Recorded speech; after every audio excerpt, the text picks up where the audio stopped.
I find that a mark of a good designer is not just the raw talent that they have towards design, but their ability to organize their files. Not only does proper organization help your teammates be able to navigate in your file, it actually helps you be able to navigate your file more swiftly and to be able to just output faster if you set up proper organization at the beginning. A lot of design programs actually have functions built in to help you organize different aspects, which is really, really cool. I've been working in Adobe XD on projects a lot more lately, and I find these features very helpful with organizing color and font. So I'm going to talk today about the Assets panel under the Design tab. Now, jumping into Adobe XD land, I have this little demo file I set up last night, just like quick and simple, 4 screens, just to give the idea.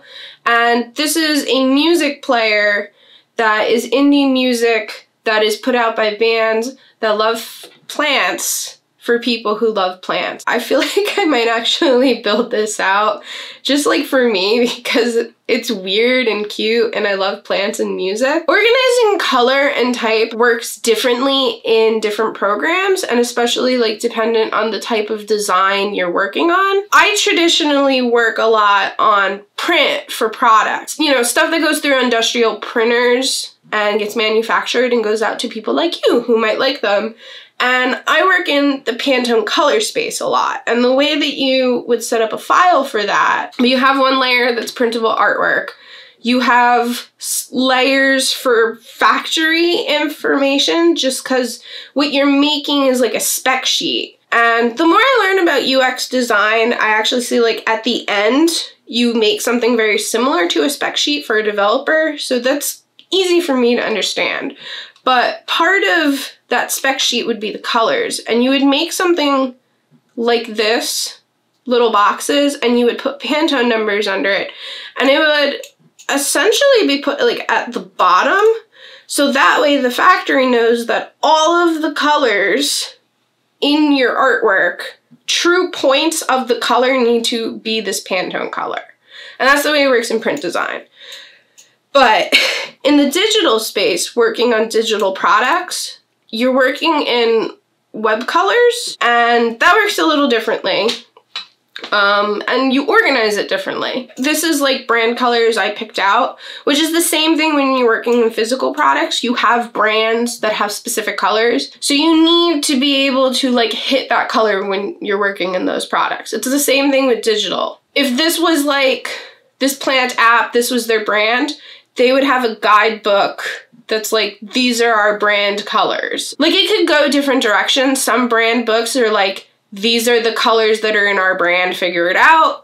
Some more direct, like characters, like have little character charts and then they have like the colors that that character must be. Some brands even have like, these are our primary brand colors, and then here are accent brand colors. It really depends on like the brand you're working with. So like if this company gave me their guidebook and like say these are their colors, this is what I would work with. And you can, and this works the same way in Illustrator and in Photoshop, I can always click an object and be like, all right, so this is like a more primary button, this one. And it would probably be like, sign up, because you want to prompt people to sign up. So I want that one to be a stronger color. So I could be like, I want that to be the dark green, and then these that are like actions that I still want them to take, but not as important as sign up. Maybe this, like the lighter color, green. And then maybe I want to make the background, I don't know, like I probably wouldn't do this, but I'll make the background yellow. And then this bit, I might make flesh, I guess. And then I want to like highlight that this is plant lovers, so I can make that dark green, I guess. I don't know. But like you get the idea. I can do it that way, like selecting, eyedropping. And when you have a small file like this, honestly, it's not the worst. Like you gotta remember like mental notes for yourself. But like if you're only working in 4 frames, like it's really not a big deal to eyedrop stuff off of like a little grid like this. However, switching now to another file, this is the file I did for my Google project. a lot more screens. Like let's say like I had like a little box grid built like right here. That's my little box. We'll make it, I don't know, we'll make it red. But like you see, now if I'm going in, I'm grabbing like an object, I have to zoom all the way out, then I drop it. Then like maybe like I want to go in here and like if you do a lot of it and then you're like, oh wait, what was I making that color? You can see it's like a lot more difficult and time consuming where you don't need to be difficult and time consuming. And that's where this function that I actually use a lot in Adobe XD comes in to really help save time. So I'm gonna like back out, go back to the gray box. So instead of having this and having eyedroppers, you can, and like, look, it's just the way that I work. I'll probably always make little color squares to help me stay organized and like understanding brands. But in combination with the assets panel in Adobe XD, I think like using the assets panel could really like speed up what you're doing. But anyways, you select the little box color and you go over to here, colors. If you don't see it and you just go in design, you have this, you do document assets and then you click off. It's there. You have little guys, open and closed. This is like components. I have some components in this that I grabbed from material design, so that's where these are displaying. But like this is like where you can always like drag in components that are in your file. Videos too. I don't have any videos in this, but anyways, colors. You hit the square and then you hit this checkbox and it adds a color. And you can do that for each color. You just add your whole color palette. You can drag and reorganize these. So like if I want the fleshy colors by each other for whatever reason, it defaults to tell you the color name, but you can rename this. So I could say this is button major. I name this button minor. Like if you have a lot of colors going on and they're for specific things, you can rename it like that. I think that's like really cool in this program that they have this. So then you can be super zoomed in and be like, all right, so sign in should be darker. This button, these buttons. And you see, instead of eyedropping from the little squares that are up here, that I would have to be like, oh, let me find it and then eyedrop. I'm just hitting from this color palette that I'm making. And you can fill in specific colors. Like, you know, see, like, okay, maybe I want this to be the lighter green for whatever reason. Maybe I want to switch this to the yellow. It's kind of cool. Maybe I want to make this tan for whatever wild reason. So you see, that speeds it up, especially if you're in an instance where your file has like a zillion frames. So another really cool thing about the document assets panel and building your colors that way. So say you do this layout and you sent it off to the client and they don't like it.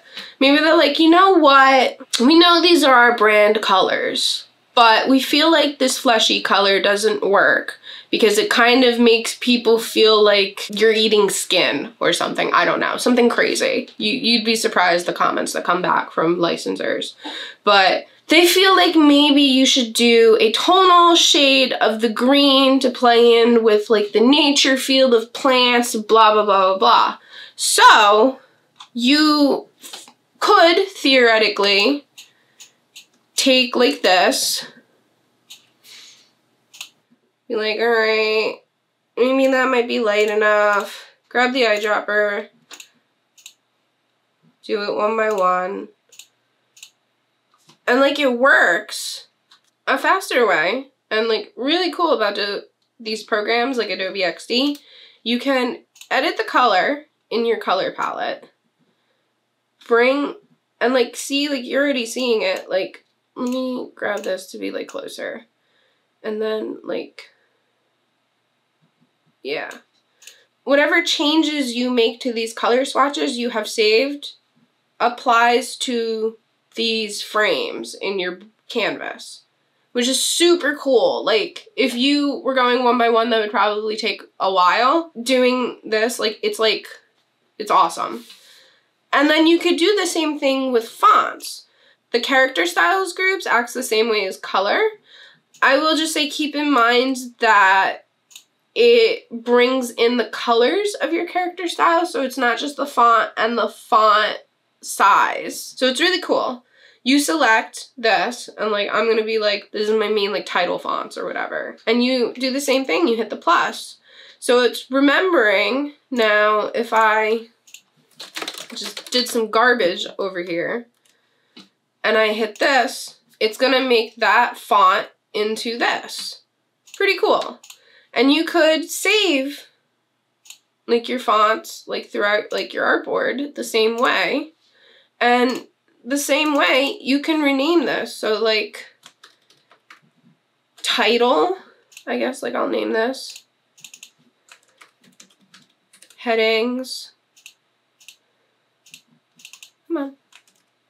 Body.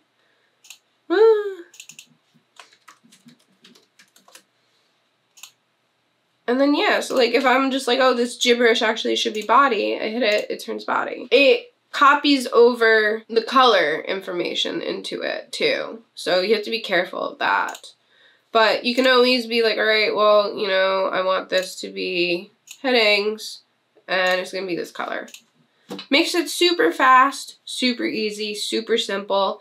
And it's just those little tiny bits that these programs have that if you can work it into your workflow, really, really helps you as a designer to stay organized and to be faster at an output. This file is 4 frames, so doesn't really matter that much in this kind of environment, but like again, in an environment like this where you have this many, or like some files could have more than this, because there's like several different flows to like products and stuff. This organization really helps save time. So if you're not using the assets panel in Adobe XD, I highly recommend you giving it a go and seeing how it works into your workflow, because it definitely does help with organization and saving time. This kind of thing is also in Figma. It just presents in a different fashion, so you can totally do this in Figma. I'm just a designer out here trying to help other designers be the best designers that they can be.